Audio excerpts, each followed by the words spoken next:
खुद सब कुछ होते हैं, राजा है तो प्रजा तो होगी। ओम शांति। 28 जनवरी 2026 आज की साकार मुरली रंगीन बड़े बड़े अक्षरों में पढ़ें, सुने और मंथन करें। हम प्रतिदिन प्रातः 4 बजे, 6 बजे, शाम को 4 बजे, 8 बजे मुरली मंथन करते हैं। आप सभी भी इस मुरली मंथन में साथी व सहयोगी बन सकते हैं, जिसके लिए इसी वीडियो के डिस्क्रिप्शन बॉक्स में लिंक दिया हुआ है, जिस लिंक के द्वारा आप प्रतिदिन प्रातः शाम चारों टाइम जब भी सुविधा हो जुड़ सकते हैं। एक ही लिंक चारों समय और रोजाना के लिए निश्चित रहता है। यदि आपको फिर भी जुड़ने में कोई कठिनाई हो रही है तो आप इसी वीडियो जो सामने देख रहे हैं, नीचे चलती हुई लाइन में व्हाट्सएप नंबर देख रहे हैं, उस पर मैसेज करके आप लिंक मंगा सकते हैं, प्रश्न पूछ सकते हैं, सुझाव दे सकते हैं। अच्छा, ओम शांति। आज की साकार मुरली का सार। मीठा मीठा बाबा कहते मीठे बच्चे, मोस्ट बिलवेड शिव बाबा आए। मोस्ट बिलवेड शिव बाबा आए हैं तुम बच्चों को विश्व का मालिक बनाने। तुम उनकी श्रीमत पर चलो। तुम क्या करो? उनकी श्रीमत पर चलो। यदि आपको विश्व का मालिक बनना है तो बाबा आए हैं विश्व का मालिक बनाने के लिए, तो तुम उनकी श्रीमत पर चलो, तो विश्व के मालिक बन जाएंगे। प्रश्न। मनुष्य परमात्मा के बारे में कौन सी दो बातें एक दूसरे से भिन्न बोलते? मनुष्य परमात्मा के बारे में कौन सी दो बातें एक दूसरे से भिन्न बोलते? एक और कहते हैं परमात्मा अखंड ज्योति है, और दूसरी ओर कहते हैं वो तो नाम रूप से न्यारा है। परमात्मा तो नाम रूप से न्यारा है। ये दोनों बातें एक दूसरे से भिन्न हो जाती हैं। यथार्थ रूप से ना जानने कारण ही पतित बनते जाते हैं। अब बाप जब आते हैं तो अपनी सही पहचान देते हैं। बाप जब आते हैं तो अपनी सही पहचान देते हैं। मरना तेरी गली में, जीना तेरी गली में। ओम शांति। बाबा आकर अपनी पहचान देते हैं। यदि बाबा खुद आकर अपनी पहचान ना दे तो हम कुछ भी नहीं जानते, क्योंकि एक तरफ तो परमात्मा कहते हैं वो अखंड ज्योति है। परमात्मा एक ऐसी ज्योति है जिसको खंडित नहीं किया जा सकता, तोड़ा नहीं जा सकता। वो लगातार निरंतर, अखंड का मतलब निरंतर भी, अखंड का मतलब उसको टूटा तोड़ नहीं सकते, उसको रोक नहीं सकते, उसमें अंतर नहीं आ सकता। दूसरी ओर कहते हैं वो तो नाम रूप से न्यारा है। और एक तरफ तो तुम उसको रूप दे रहे हो, उसका नाम भी दे रहे हो, और दूसरी तरफ तुम उसे कह रहे हो कि वो नाम रूप से न्यारा है, उसका नाम रूप भी नहीं है। जो नाम रूप से न्यारी तो कोई चीज होती नहीं, बाबा कहते। ये दोनों बातें एक दूसरे से भिन्न हो जाती हैं। यथार्थ रूप से ना जानने के कारण, परमात्मा को एक्यूरेट कोई जानता नहीं है, ना जानने के कारण ही क्या करते हैं? पतित बनते जाते हैं। बाप जब आते हैं तो अपनी सही पहचान देते हैं, तो फिर परमात्मा की श्रीमत पर चल सारे पावन बन जाते हैं।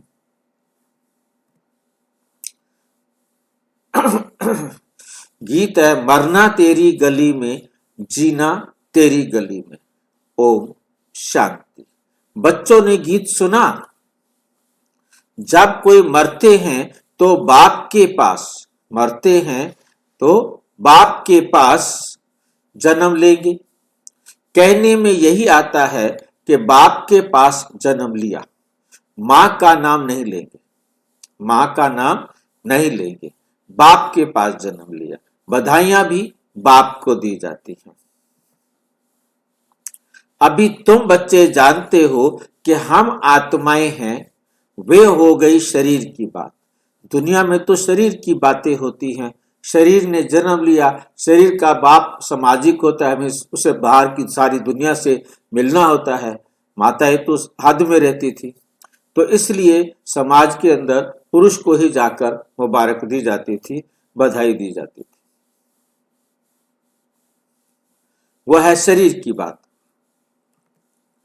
एक शरीर छोड़ फिर दूसरा, दूसरे से बाप के पास जाते हैं।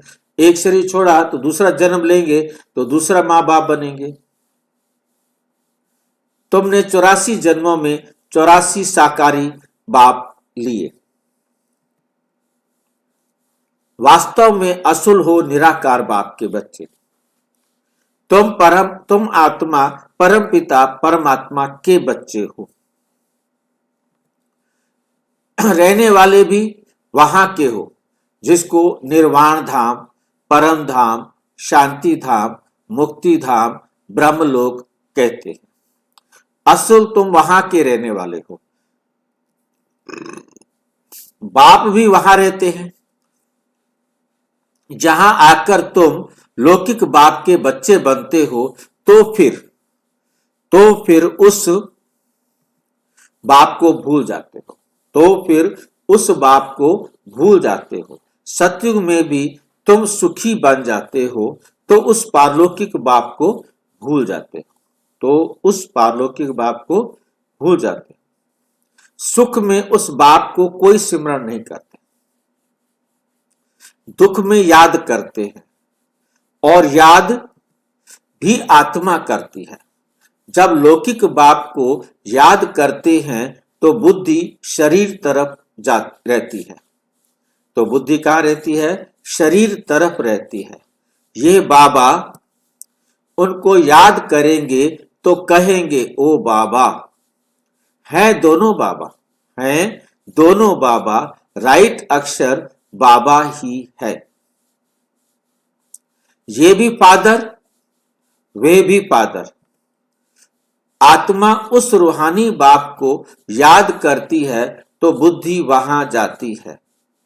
ये बाप बैठ बच्चों को समझाते हैं। अभी तुम ये जानते हो, बाबा आया हुआ है, हमको अपना बनाया है। हमको बाबा ने क्या किया है? अपना बनाया है। बाप कहते हैं, पहले पहले हमने तुमको स्वर्ग में भेजा, तुम बहुत सौकार थे। फिर 84 जन्म ले ड्रामा प्लान अनुसार अभी तुम दुखी हुए हो। अब ड्रामा अनुसार पुरानी दुनिया खत्म होनी है। तुम्हारी आत्मा और शरीर रूपी वस्त्र सतो प्रधान थे। फिर गोल्डन एज से सिल्वर एज में आत्मा आई तो शरीर भी सिल्वर एज में आया, फिर कॉपर एज में आया। अभी तो तुम्हारी आत्मा बिल्कुल ही पतित हो गई है, तो शरीर भी पतित है। जैसे 14 कैरेट का सोना कोई पसंद नहीं करते हैं, काला पड़ जाता है। तुम भी अभी काले आयरन एज्ड बन गए हो। अब आत्मा और शरीर जो ऐसे काले बन गए हैं, तो फिर प्योर कैसे बने? आत्मा प्योर बने तो शरीर भी प्योर बने, प्योर मिले। वो कैसे होगा? क्या गंगा स्नान करने से? नहीं, पुकारते ही हैं, हे पतित पावन आओ। यह आत्मा कहती है, बुद्धि पारलौकिक बाप तरफ चली जाती है। हे बाबा, देखो बाबा अक्षर ही कितना मीठा है। भारत में ही बाबा बाबा कहते हैं, अभी तुम आत्म अभिमानी बन बाबा के बने हो। बाप कहते हैं मैंने तुमको स्वर्ग में भेजा था, नया शरीर धारण किया था, अब तुम क्या बन गए हो। ये बातें हमेशा अंदर रहनी चाहिए। बाबा को ही याद करना चाहिए। याद भी करते हैं ना, हे बाबा हम आत्माएं पतित बन गई हैं, अब आप आकर पावन बनाओ। अब आप आकर पावन बनाओ। ड्रामा में भी ये पार्ट है, तब तो बुलाते हैं। ड्रामा प्लान अनुसार आएंगे भी तब जब पुरानी दुनिया से नई बननी है। परमात्मा कब आएंगे? जब पुरानी दुनिया को नई दुनिया बनाना है। तो वो कौन सा समय होगा? तो जरूर संगम पर ही आएंगे। परमात्मा जब पुरानी दुनिया को नया बनाना है तो पुरानी दुनिया और नई दुनिया के संगम पर ही बाबा आएंगे। कृष्ण को भी संगम पर दिखाया है। उधर द्वापर का अंत और कलयुग की आदि, वहां कृष्ण आकर गीता का ज्ञान सुनाता है। बिलवेड मोस्ट बाबा है। कहते भी हैं स्वीट, स्वीटर, स्वीटेस्ट। अब भाई हाँ जी, मोस्ट विलवेड किसको कहते हैं? Most beloved. हाँ जी, बिलवेड माना प्यारा, अंग्रेजी में बिलवेड माने प्यारे को कहते हैं। प्यार है। हाँ जी, मोस्ट माने सबसे ज्यादा। अच्छा है, ठीक है जी। सुपरलेटिव डिग्री हो गई। स्वीटर, स्वीटेस्ट, मच, मोर, मोस्ट। हाँ जी, ज्यादा लोकप्रिय चीज को मोस्ट विलवेड कहा जाता है। ज्यादा लोकप्रिय चीज को मोस्ट विलवेड कहा जाता है, तो शिव बाबा सबसे लोकप्रिय है ना। लोकप्रिय जिसको सारे प्यार करते हो, जो सबसे प्यारा हो, मोस्ट बिलोड उसे कहा जाता है। मोस्ट माना सबसे ज्यादा प्यारा। नीचे दिखाया है स्वीट, स्वीटर, स्वीटेस्ट, सबसे ज्यादा मीठा। अब स्वीट कौन है? स्वीट है लौकिक बाप, फादर है ना। संबंध में पहले है फादर, शरीर का जो पिता है, जो जन्म देते हैं। फिर टीचर, वो अच्छा होता है, उससे पढ़कर मर्तबा पाते हैं। Knowledge is source of income, पढ़ाई जो ज्ञान जो है वो आमदनी का जरिया बनता है। कहा जाता है ज्ञान है नॉलेज, योग है याद। तो बेहद का बाप जिसने तुमको स्वर्ग का मालिक बनाया, उनको तुम अभी भूल गए हो। अभी तुम क्या हो गए हो? उस बाप को भूल गए हो। शिव बाबा कैसे आया किसको पता नहीं, किसी को पता नहीं। चित्रों में भी क्लियर दिखाया है, चित्रों में भी क्लियर दिखाया है। ब्रह्मा द्वारा स्थापना शिव बाबा कराते हैं। ब्रह्मा के द्वारा स्थापना कौन करवाते हैं? शिव बाबा करवाते हैं। राजयोग सिखाते हैं। श्री कृष्ण कैसे राजयोग सिखाएगा? शिव बाबा कराते हैं। श्री कृष्ण कैसे सिखाएगा राजयोग? राजयोग सिखलाते ही हैं सतयुग के लिए। तो जरूर संगम पर बाप ने ही सिखाया होगा ना। सतयुग की स्थापना करने वाला है बाबा, शिव बाबा। इन द्वारा कराते हैं। करण करावन हार है ना। शिव बाबा क्या है? करण करावन हार है ना। वो लोग त्रिमूर्ति ब्रह्मा कह देते हैं। दुनिया वाले क्या कहते हैं? त्रिमूर्ति ब्रह्मा कह देते हैं। ऊंचते ऊंच शिव बाबा शिव है ना। ये साकार है, वे निराकार है। सृष्टि भी यहां ही है। इस सृष्टि का ही चक्र है जो फिरता रहता है। रिपीट होता रहता है। सूक्ष्म वतन की सृष्टि का चक्र नहीं गाया जाता। सूक्ष्म वतन की सृष्टि का चक्र नहीं गाया जाता। स्थूल वतन की सृष्टि का चक्र होता है। सूक्ष्म वतन में कोई सृष्टि नहीं है और मूल वतन में भी कोई सृष्टि नहीं है। वर्ल्ड की हिस्ट्री ज्योग्राफी मनुष्यों की रिपीट होती है। वर्ल्ड की हिस्ट्री ज्योग्राफी किसकी रिपीट होती है? मनुष्यों की रिपीट होती है। सूक्ष्म वतन में कोई चक्र आदि होता नहीं। गाते भी हैं वर्ल्ड की हिस्ट्री ज्योग्राफी। वह यहां की बात है। सतयुग, त्रेता, द्वापर, कलयुग, बीच में जरूर एक संगम युग होगा। नहीं तो कलयुग को सतयुग कौन बनाए? कलयुग को सतयुग कौन बनाए? कोई तो चाहिए ना जो कलयुग को सतयुग बनाए। वासियों को स्वर्गवासी बनाने बाप संगम पर आते हैं। ये तो हाईएस्ट अथॉरिटी है। ये तो क्या है? हाईएस्ट अथॉरिटी है। गॉड फादरली गवर्नमेंट है। साथ में धर्मराज भी है। आत्मा कहती है मुझ निर्गुण हारे में कोई गुण नहीं। मुझ निर्गुण हारे में कोई गुण नहीं। कोई भी देवता के मंदिर में जाएंगे तो उनके आगे ऐसे कहेंगे। कहना चाहिए बाप को। कहना किसको चाहिए? बाप को। पर तो वो बाप को जानते नहीं है। बाप को जानते ही नहीं है। उनको छोड़ ब्रदर्स देवताओं को आकर लगे हैं। ये देवताएं ब्रदर्स कह रहे ना, ये देवी देवताएं जितने भी हैं वो हमारे भाई है ना। ब्रदर्स से तो कुछ भी मिलना नहीं है। भाइयों की पूजा करते हैं, नीचे गिरते आए हैं।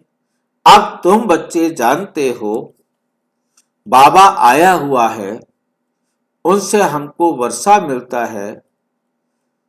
बाप को ही नहीं जानते, सर्वव्यापी कह देते हैं।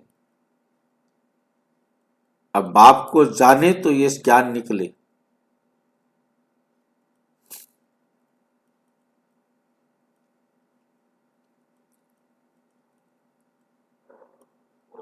बाप को ही नहीं जानते, सर्वव्यापी कह देते हैं। कोई फिर कहते हैं अखंड ज्योति तत्व, कोई कहते हैं वो नाम रूप से न्यारा है। एक तरफ कहते हैं अखंड ज्योति तत्व और फिर उसको कहते हैं नाम रूप से भी न्यारा है। जब अखंड ज्योति स्वरूप है तो नाम रूप से न्यारा कैसे कहते हो? आपने उसको नाम भी दे दिया, रूप भी दे दिया।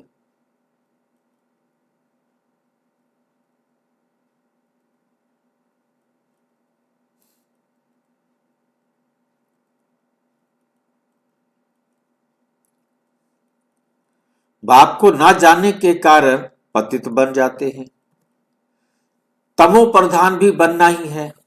फिर जब बाप आते हैं तब आकर सभी को, तब बाप आते हैं तो बाप आकर सभी को सतो प्रधान बनाते हैं। आत्माएं निराकारी दुनिया में सब बाप के साथ रहती है। फिर यहां सतो रजो तमो में आकर पाठ बजाती हैं। आत्मा ही बाप को याद करती है। बाप आते भी हैं, कहते भी हैं ब्रह्मा तन का आधार लेता हूं। यह है भाग्यशाली रथ। बिगर आत्मा रथ थोड़े ही होता है। आत्मा के बिना तो रथ नहीं होगा ना। अभी तुम बच्चों को समझाया है। ये ज्ञान की वर्षा नॉलेज है। इससे क्या होता है? पतित। इस नॉलेज से क्या होता है? पतित दुनिया से पावन दुनिया बनती है। पतित दुनिया से पावन दुनिया बनती है। गंगा जमुना तो सतयुग में भी होते हैं। गंगा जमुना कहां होती है? सतयुग में भी होते हैं। कहते हैं कृष्ण जमुना के किनारे कंठे पर खेलपाल करते हैं। ऐसे कोई होते हैं नहीं। वे तो सतयुग का प्रिंस है। बहुत अच्छी रीति उनको संभाला जाता है। क्योंकि फूल है ना, फूल कितने अच्छे सुंदर होते हैं, फूल कितने अच्छे सुंदर होते हैं। कृष्ण तो फूल की तरह है ना, जो सबको सुख देने वाला है। फूल से आकर सब खुशबू लेते हैं, कांटों को थोड़े ही खुशबू लेंगे, कांटों की तो खुशबू नहीं होती ना। अभी तो ये है कांटों की दुनिया। कांटों के जंगल को बाप आकर गार्डन ऑफ फ्लावर बनाते। क्या बनाते हैं? Garden of flower. इसलिए उनका नाम बबूल नाथ भी है। बबूल जैसे कांटे वाले मनुष्यों के स्वामी, बबूल के कांटे जैसे आत्माओं के भी स्वामी। कांटों को बैठ फूल बनाते हैं, इसलिए महिमा गाते हैं कांटों को फूल बनाने वाले बाबा। अब तुम बच्चों को बाप के साथ कितना लव होना चाहिए। अब तुम बच्चों को बाप के साथ कितना लव होना चाहिए। वो लौकिक बाप तो तुमको गटर में डालते हैं, शादी करते हैं गटर में डाल देते हैं, नरक में डाल देते हैं। तुम 21 जन्मों के लिए, ये बाप 21 जन्मों के लिए तुमको गटर से निकाल पावन बनाते। शिव बाबा आकर तुम्हें गटर से निकालकर पावन बनाते। वे तुमको पतित बनाते हैं, तब तो लौकिक बाप होते भी पारलौकिक बाप को याद करते हैं। सबके पास शरीर का बाप है, फिर भी उस परम पिता परमात्मा को याद करते हैं, क्योंकि वही एक है जो हमें इस नरक की दुनिया से निकालकर सुख धाम स्वर्ग की दुनिया में ले चलता है। अभी तुम जानते हो, आधा कल्प बाप को याद किया। बाप आते भी जरूर हैं। कब आते हैं? शिव जयंती मनाते हैं ना। तुम जानते हो हम बेहद के बाप के बने हैं। अभी हमारा संबंध उनसे भी है, तो लौकिक से भी है। पारलौकिक बाप को याद करने से तुम पावन बनेंगे। पारलौकिक बाप को याद करने से तुम पावन बनेंगे। आत्मा जानती है वे हमारा लौकिक और ये पारलौकिक बाप है। भक्ति मार्ग में भी ये आत्मा जानती है। तब तो कहते हैं, हे भगवान, ओ गॉड फादर, अविनाशी फादर को याद करते हैं। वे बाप आकर हेवन स्थापन करते हैं, ये किसी को पता ही नहीं है। शास्त्रों में तो युगों की आयु भी बहुत लंबी कर दी है। युगों की आयु भी क्या कर दिया है? बहुत लंबी कर दी है, लंबी चौड़ी लिख दी है। ये किसके ख्याल में नहीं आता कि बाप आते ही हैं पतितों को पावन बनाने। बाबा किस लिए आते हैं? पतितों को पावन बनाने के लिए। तो जरूर संगम पर आएंगे। कल्प की आयु लाखों वर्ष लिख मनुष्यों को बिल्कुल घोर अंधियारे में डाल दिया है।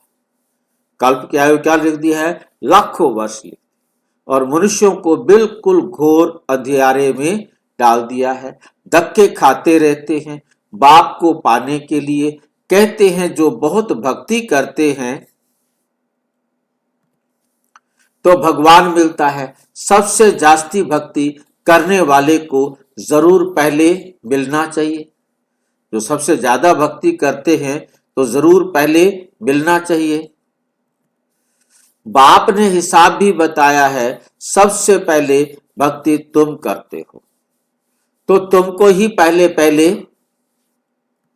भगवान द्वारा ज्ञान मिलना चाहिए, जो फिर तुम ही नई दुनिया में राज्य करो। बेहद का बाप तुम बच्चों को ज्ञान दे रहे हैं। इसमें तकलीफ की कोई बात नहीं, इसमें तकलीफ की कोई बात नहीं है।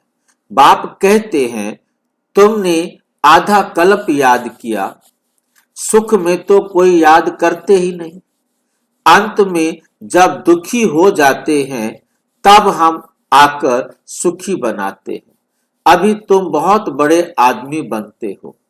देखो, चीफ मिनिस्टर, प्राइम मिनिस्टर आदि के बंगले कितने फर्स्ट क्लास होते हैं। वहां फिर गाय आदि सारा फर्नीचर ऐसा फर्स्ट क्लास होगा। तुम तो कितने बड़े आदमी, देवता बनते हो। दैवी गुण वाले देवता, स्वर्ग के मालिक बनते हो। वहां तुम्हारे लिए महल भी हीरे जवाहरों के होते हैं। वहां तुम्हारा फर्नीचर सोने के जड़ित का फर्स्ट क्लास होगा। यहाँ तो झूले आदि सब बैगरी है। बैगरी माना भिखारीपना, गरीबी वाले हैं, इतनी शाही नहीं है। वहां पर तो हमारे जो झूले होंगे वो भी शाही होंगे ना। सब ये तो सब बैगरी वाला है, भिखारियों वाला है। वहां तो फर्स्ट क्लास हीरे जवाहरात की सब चीजें होंगी। ये रुद्र ज्ञान यज्ञ, ये रुद्र ज्ञान यज्ञ, शिव बाबा को रुद्र भी कहा जाता है। ये है रुद्र ज्ञान यज्ञ, शिव को रुद्र भी कहा जाता है।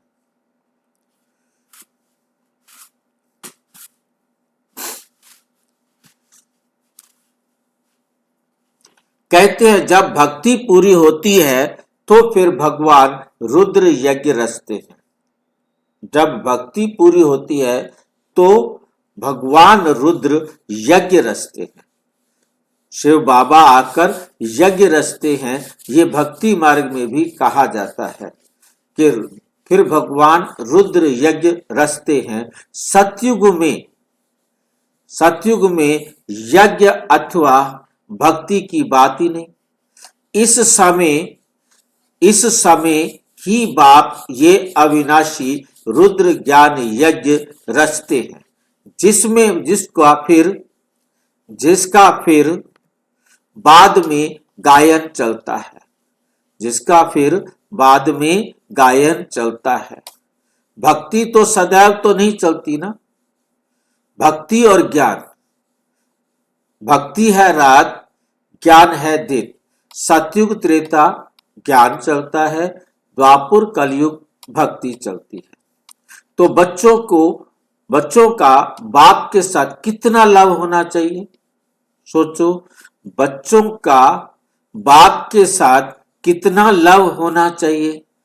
बाबा हमको विश्व का मालिक बनाते हैं, मोस्ट बिलवेड बाबा है। उनसे ज्यादा प्यारी वस्तु कोई हो ना सके, कोई भी हो नहीं सकती। आधा कल्प से याद करते आए हो, बाबा आकर हमारे दुख हरो। अब बाप आए हैं। अब बाबा क्या करने आए हैं। अब बाप आए ही हैं, समझाते हैं तुमको अपने गृहस्थ व्यवहार में तो रहना ही है। यहाँ बाबा पास कहाँ तो बैठेंगे, यहाँ बाबा पास कहाँ तक बैठेंगे। रहना तो घर गृहस्थ परिवार में रहना ही है, जाना तो पड़ेगा। हिसाब किताब वहां है। बाप के साथ तो परम धाम में ही रह सकते हो, यहाँ इतने सब बच्चे तो नहीं रह सकते। टीचर सवाल पूछेंगे, लाउड स्पीकर पर रेस्पॉन्ड कैसे दे सकेंगे। इसलिए थोड़े थोड़े स्टूडेंट्स को पढ़ाते हैं। कॉलेज तो बहुत होते हैं, फिर सबके इम्तिहान होते हैं, लिस्ट निकलती है। यहाँ तो एक ही बाप पढ़ाते हैं। ये भी समझाना चाहिए, दुख में सिमरन सब करे, सुख में करे ना कोई।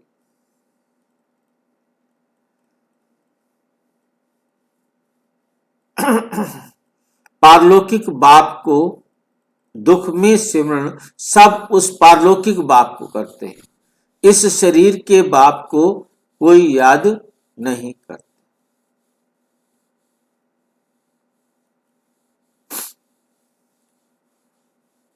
ये भी समझाना चाहिए, दुख में सिमरण सब पारलौकिक बाप को ही करते हैं। अब ये बाप आया हुआ है, महाभारी महाभारत लड़ाई भी सामने खड़ी है, तो वे समझते हैं महाभारत लड़ाई में कृष्ण, महाभारत की लड़ाई में कृष्ण आया। महाभारत लड़ाई में कौन आया? कृष्ण आया। ये तो हो नहीं सकता। महाभारत की लड़ाई कब दिखाई है? द्वापुर के अंत में, सतयुग के आदि में।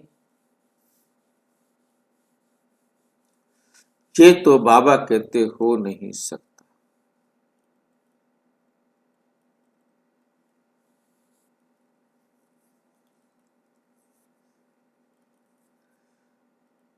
समझते हैं महाभारत लड़ाई में श्री कृष्ण आया, ये तो हो ना सके, बेचारे मूंझे हुए हैं ना,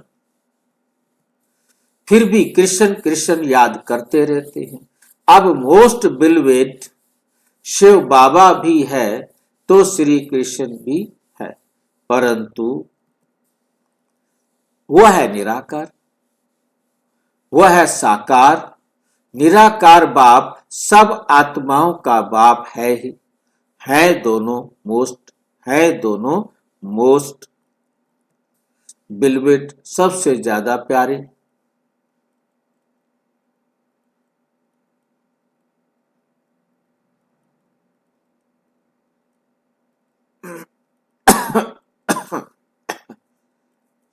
श्री कृष्ण को, कृष्ण भी विश्व का मालिक है ना।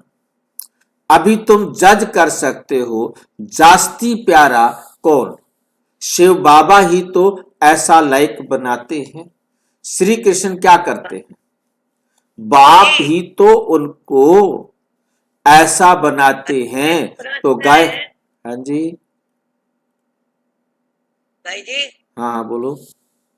एक प्रश्न है भाई जी, विष्णु के नाम बार बार आता है मुरली में, तो हम भक्ति पार में पहले एक श्लोक पढ़ते थे कि गुरुर ब्रह्मा गुरुर विष्णु गुरुर्देव महेश्वर साक्षात परम ब्रह्म तस्मै श्री गुरुवे नमः। तो भाई ब्रह्मा को तो गुरु माना गया, माँ भी माना गया, विष्णु को गुरु कैसे माना गया? विष्णु ने क्या किया? इसका सही अर्थ समझेंगे, गुरुर ब्रह्मा, गुरुर विष्णु, गुरुर देवो महेश्वरा, मतलब गुरु को ही कहा है। गुरुर ब्रह्मा, ब्रह्मा गुरु है, विष्णु भी गुरु है, शंकर भी गुरु है, ठीक है। और उसके बाद अगला जो अगली लाइन है उसको ध्यान से नहीं समझते, वो है गुरुर पार ब्रह्म परमेश्वरा। गुरु जो है वो पार ब्रह्म परमेश्वर है, मतलब ब्रह्मा भी गुरु है, विष्णु भी गुरु है, शंकर भी गुरु है, परंतु इन तीनों से भी पार जो परम आत्मा शिव को मानता है, उस सतगुरु को मेरा नमस्कार। इन तीनों को सिर्फ गुरु कहा भक्ति मार्ग में, और उसे कहा सतगुरु शिव बाबा को। तो यही प्रश्न है भाई जी कि विष्णु गुरु कैसे हुआ? उन्होंने क्या किया हम लोग के लिए? आप सुनते नहीं है। ये भक्ति मार्ग वाले अंधे लोगों ने कहा ब्रह्मा भी गुरु, विष्णु भी गुरु, शंकर भी गुरु, परंतु वो सच्ची बात बताना भूल गए।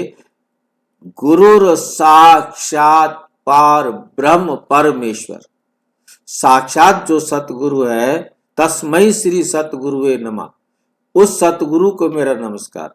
मतलब ब्रह्मा सिर्फ गुरु है, विष्णु गुरु है, शंकर गुरु है, ये भक्ति मार्ग वालों ने कहा, परंतु उनसे भी ऊपर सतगुरु है परम पिता परमात्मा शिव, उसको मेरा नमस्कार। मतलब इसका सही अर्थ ये है कि ये तीनों गुरु हैं, क्योंकि ये तीनों देहधारी हैं, ये तीनों जन्म मरण के चक्कर में आने वाले हैं, इसलिए इनको गुरु भी नहीं कह सकते। तीनों में किसी को भी गुरु नहीं कर सकते? नहीं। यही सवाल मेरा था कि आगे आप तो मुझे पता फिर है। आप मेरी बात को फिर गलत ले गए। तीनों गुरु कह सकते हैं तीनों को, परंतु सतगुरु नहीं कह सकते। जी ये तो भक्ति मार्ग वाले जिसको जो मर्जी कह दे, आप इसको ज्ञान में कैसे ले आ सकते हैं? ये तीनों गुरु हैं, क्योंकि ये झूठी काया, झूठी माया, झूठे संसार को भोगते हैं। परमात्मा झूठी काया, झूठी माया, झूठे संसार को नहीं भोगता, उसको सतगुरु कहा जाता है। ठीक है, अंतर समझना है। मतलब गुरु तो किस लिए कहा? सतगुरु एक परमात्मा को कहना। इस श्लोक के अंदर ये समझाने का प्रयास किया है कि सतगुरु एक शिव बाबा है। ये ब्रह्मा विष्णु शंकर भी सतगुरु नहीं है। ये तीनों को देहधारी होने के कारण गुरु का, क्योंकि वो इन तीनों को देहधारी समझते हैं। हमें अब परमात्मा ने आके समझाया, ये शंकर तो कोई है ही नहीं, विष्णु तो कोई है ही नहीं, ब्रह्मा भी कोई है ही नहीं, ये तीनों सूक्ष्म वतनवासी हैं।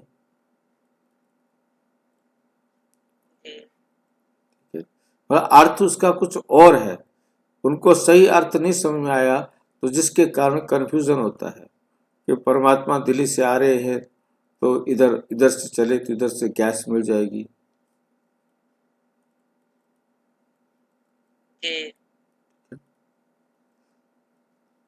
तो गायन भी जास्ती उस बाप का होना चाहिए। शंकर का डांस दिखाते हैं तो वास्तव में किसका दिखाना चाहिए? वास्तव में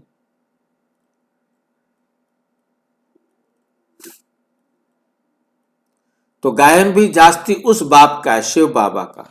शंकर का डांस दिखाते हैं, वास्तव में डांस आदि की तो बात ही नहीं।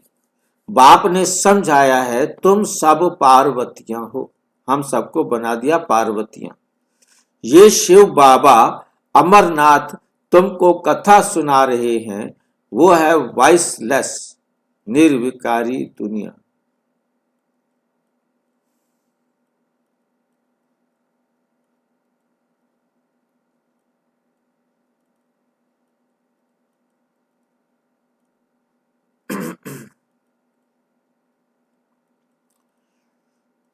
अमरनाथ तुमको कथा सुना रहे हैं, वो है वॉइसलेस वर्ल्ड, विकार की बात ही नहीं। बाप विकारी दुनिया थोड़ी रचेंगे, विकार में ही दुख है। मनुष्य हठ योग आदि बहुत सीखते हैं, गुफाओं में जाकर बैठते हैं, आग से भी चले जाते हैं, रिद्धि सिद्धि भी बहुत है, जादूगरी से बहुत चीजों को निकालते हैं। भगवान को भी जादूगर, रत्नागर, सौदागर कहते हैं, तो जरूर चैतन्य है ना? तो जरूर हाँ जी भाई जी, ये रिद्धि सिद्धि के बात आती है तो भक्ति मार्ग में दिखाया गया कि 8 रिद्धि या 9 सिद्धि होती है, कौन कौन सी होती है? रिद्धि माना रीति तरीका, सिद्धि माना सफलता प्राप्त करना। ये 8 और 9 के क्या मतलब चक्कर है? रिद्धि माना तरीके, 8 तरीके से जैसे मतलब भक्ति करते हैं, नवदा भक्ति, 9 प्रकार की भक्ति होती है, उसमें 8 को रिद्धि बता दिया, 9वीं को सिद्धि बता दिया।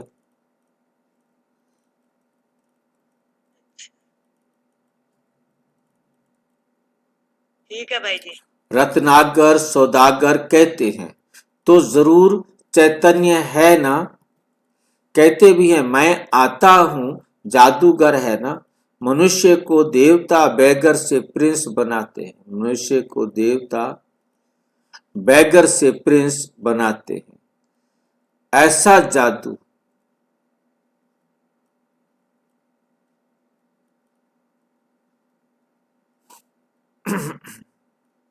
ऐसा जादू कभी देखा? अच्छा, मीठे मीठे सिक्की लधे बच्चों प्रति माता पिता बाप दादा का याद प्यार और गुड मॉर्निंग। रूहानी बाप की रूहानी बच्चों को नमस्ते। हम रूहानी बच्चों की रूहानी बाप दादा को नमस्ते।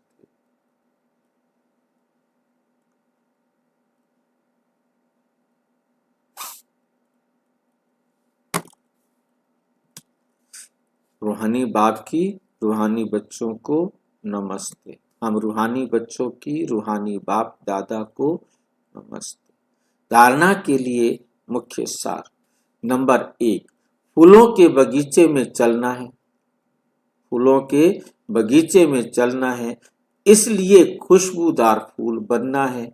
किसी को भी दुख नहीं देना, किसी भी आत्मा को दुख नहीं देना है। एक पारलौकिक बाप से सर्व संबंध जोड़ने हैं। शिव बाबा प्यारे से प्यारा है, उस एक को ही प्यार करना है। सुखदाता बाप को याद करना है, जो सबको सुख देने वाला है, ऐसे बाप को याद करना है। वरदान, किसी की कमी कमजोरी को ना देख अपने गुण व शक्तियों को सहयोग देने वाले मास्टर दाता भव। सबको क्या देना है? सहयोग देना है। किसी भी कमी को कमजोरी को नहीं देख अपने गुण व शक्तियों का सहयोग देने वाले मास्टर दाता भव। मास्टर दाता वे है जो सदा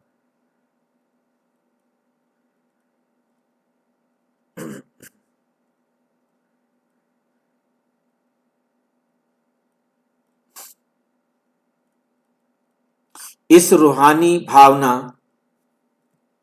में रहते कि सर्व रूह हमारे सामने समान वर्षे के अधिकारी बन जाए।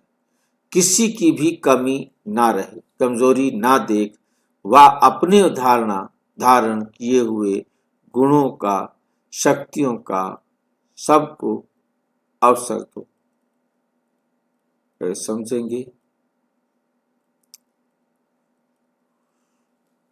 धारण किए हुए गुणों को, शक्तियों को सहयोग देते हैं। ये ऐसा है ही, इस भावना के बजाय मैं इसको भी बाप समान। किसी को ऐसे नहीं, ये तो ऐसा है, ये नहीं सुधर सकता, ऐसे कभी नहीं बोलना है। ठीक है, तो इस भावना की बजाय मैं इसको भी बाप समान बनाऊं, ये शुभ भावना हो। साथ साथ यही श्रेष्ठ कामना हो कि ये सर्व आत्माएं कंगाल, दुखी, अशांत से सदा शांत, सुख रूप माला माल बन जाए। तब कहेंगे मास्टर दाता। स्लोगन है, मनसा वाचा कर्मणा, सेवा करने वाले ही निरंतर सेवाधारी है।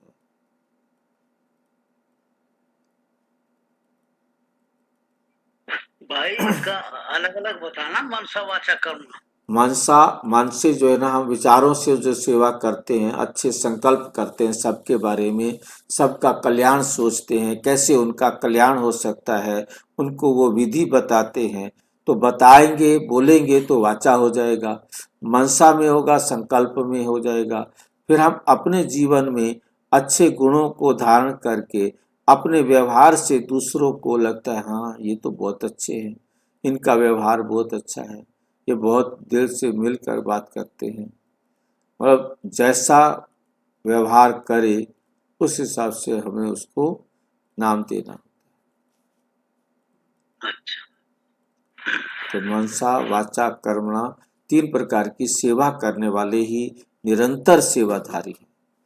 कभी मनसा सेवा कर रहे हैं, फिर वाचा सेवा कर रहे हैं, फिर कर्मणा सेवा कर रहे हैं, किसी न किसी प्रकार की सेवा लगातार कर रहे हैं।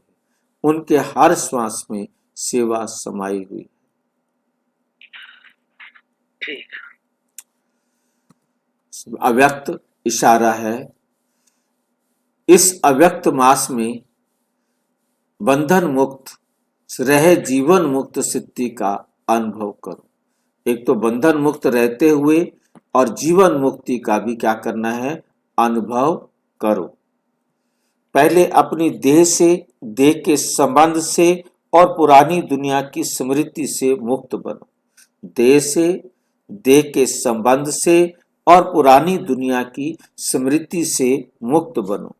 जब इस मुक्ति की अवस्था का अनुभव करेंगे, तब मुक्त होने के बाद जीवन मुक्ति का अनुभव स्वतः अपने आप ही होगा। तो चेक करो कि जीवन में रहते हुए देह के संबंध और पुरानी दुनिया की आकर्षण से कहाँ तक मुक्त बने हैं, कहाँ तक हम मुक्त बने हैं। अच्छा, ओम शांति।